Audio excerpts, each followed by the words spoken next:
Hi everyone, BC here. Getting some research equipment for my partner. Construction 5. Car specs found some goodies. So we've got 2 more nature gems per turn. Gnome lore found a forest of truffles. I'll take it.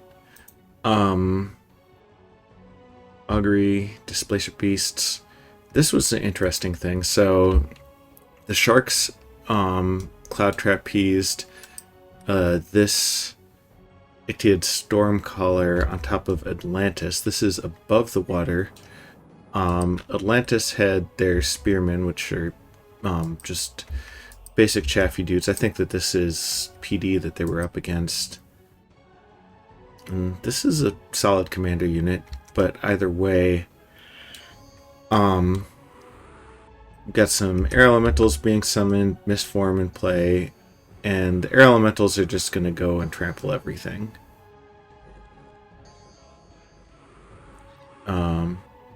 So those guys have gotten trampled, and as a result, there's no commanders, and the units are routing, which was kind of a bold play for the Sharks. If the land units had been faster, they definitely would have pounced upon this guy before the air elemental had made short work of the commanders, or if there had been a commander like intermixed with these guys to attack. But it worked for them this time. So the other thing that's interesting is that clearly the Sharks are at war with Atlantis. So we will see how that situation develops. Atlantis controls this water around here, and that's going to keep the Sharks busy for a while. Like the Sharks are in a good position. It's just like it's going to be a slog of climbing through these provinces one by one, and there's not really much to gain on land because all of the land provinces are owned by the bug team. So we'll see what happens with Sargassia here, because the Sharks did promise that they'd help us versus Sargassia if it comes to that, and well, I don't know if it'll come to that. So that was interesting. Battle and Morcaned, the bugs, they've got a considerable number of these guys with built-in fire and banefire shields, which is incredible. Like, simply amazing. They've got quite a number of these magic dudes.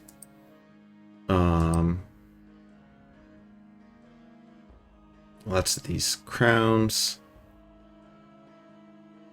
extra arms, mutilation.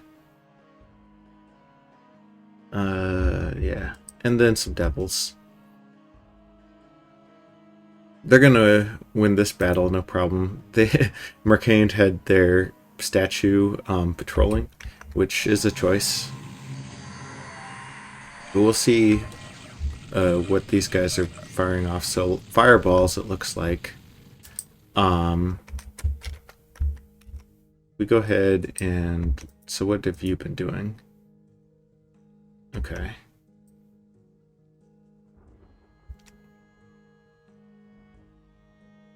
And this is interesting because... Well, I guess they're all on script right now. We go ahead and continue and let them go off script. Well, I guess the battle already ended. I wanted to see what magic they had. But yeah. 30 of these guys is a terrifying force. That's a lot of magic power. If they just did like basic falling fires or something, they could really wreck some shit. So now Mercane is under siege.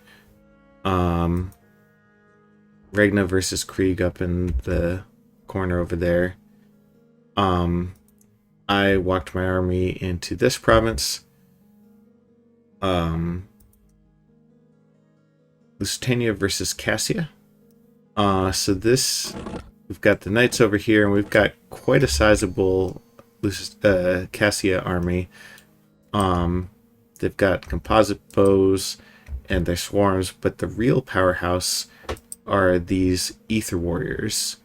They've got quite a few of them, and then this ether lord here.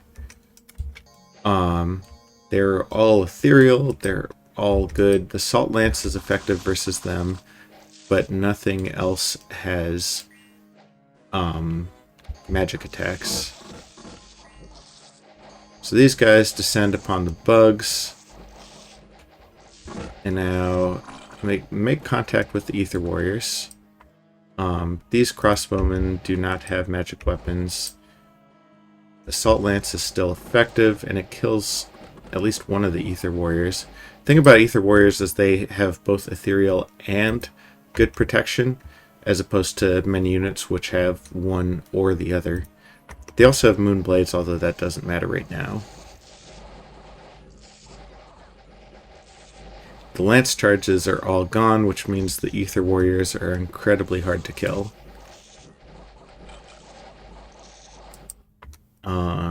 Here's this ephemeral militia, which does respawn, but it's kind of a crappy unit. Go ahead and put this on turbo. And the knights are good, don't get me wrong, but without magic support in like turn 40 something, they're just slowly getting eaten up by the ether warriors. Many of them are able to run away though. So the final score of that battle, 17 of the knights escaped, and Cassia, they lost half of their ether warriors. Some chaffy stuff that doesn't really matter. Definitely a Pyrrhic victory, but a victory nonetheless. And at this point, Lusitania is fighting, like, overall a losing battle, unless they can make some, like, they're going to have to turn the tide somehow. They do have this large army here that can kind of go west and make some trouble. But right now, like, they're being pushed back, definitely.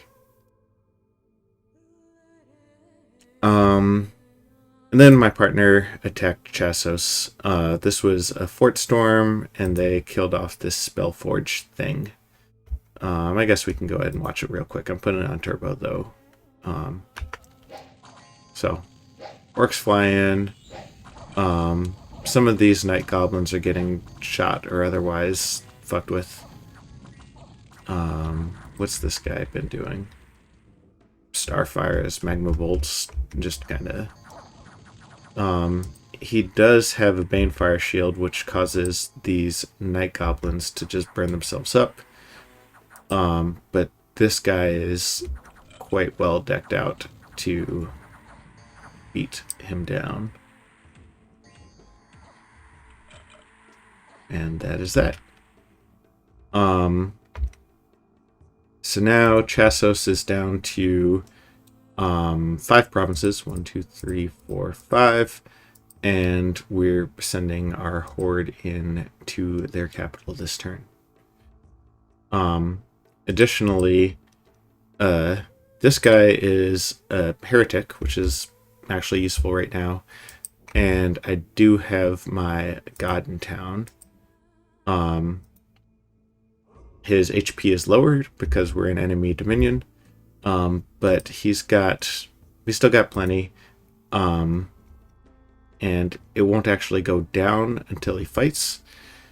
So overall, I'm feeling pretty confident about this battle here, especially since Chassos doesn't really have mages to fight us with. Skiro, Fairy Court, Cash, a lot of population up here. So this is some type of repopulation thing, which I'll take it.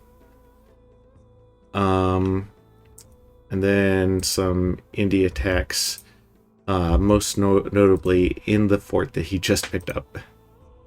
Karnak is still cracked, but we are, like, I'm just getting a lot of these Fortissimuses.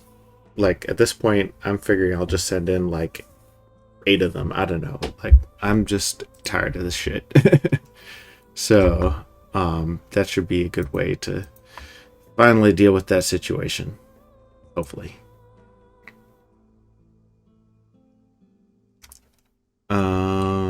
What else? What else? I am low on cash. Let's go ahead and leave these at home for now. Getting moon mages, enchantresses. Gotta be careful about getting too many enchantresses because they're just expensive.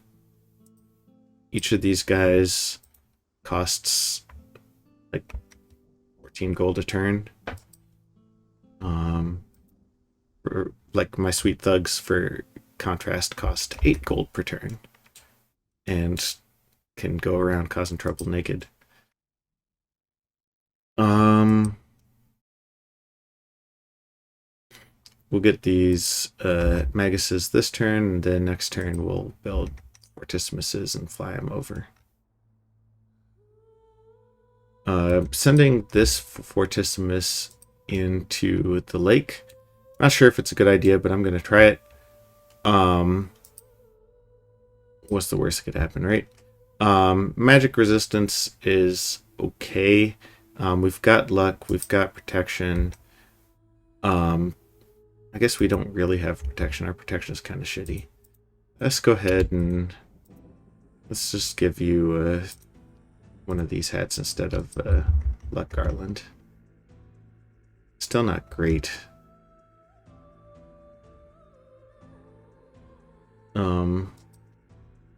We'll try it. Maybe it won't work. Maybe it will. At the very least, we do have a lot of smashing damage coming through.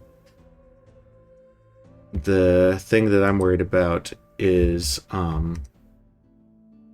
these, like, horses that he's been recruiting. So we'll see how much trouble they give me. All right. Big picture. Ulm has construction 8. They're making artifacts. We're trying to commission some builds there. We negotiated with Ulm to get these 3 provinces here, so we'll be grabbing those. We sold this province here to Asgard team, so they'll be going and picking that up off of us. And which could definitely, like, they're giving us 2,000 gold for this, which I think is more than fair. And it's, like, surrounded by them. The other nice thing about this is that they chose to buy it rather than, like, try to fight us for it, which, who knows, like, who would have actually won that fight. But I'd like to believe that this means that they've got other things on their mind. Speaking of which, rather than getting another High Magus, actually, let's go ahead and get some scouts. We really need to see what's going on around here and around here. And all my previous scouts are no more. Because we need to be in contact with these people. Out west of Trilliax, who have we got here? Ikai, okay. Interesting. Alright. Yeah. So I think that covers it for this turn. Just continuing to build up horses, and we will finally take out Karnak sometime. And I'll see you then.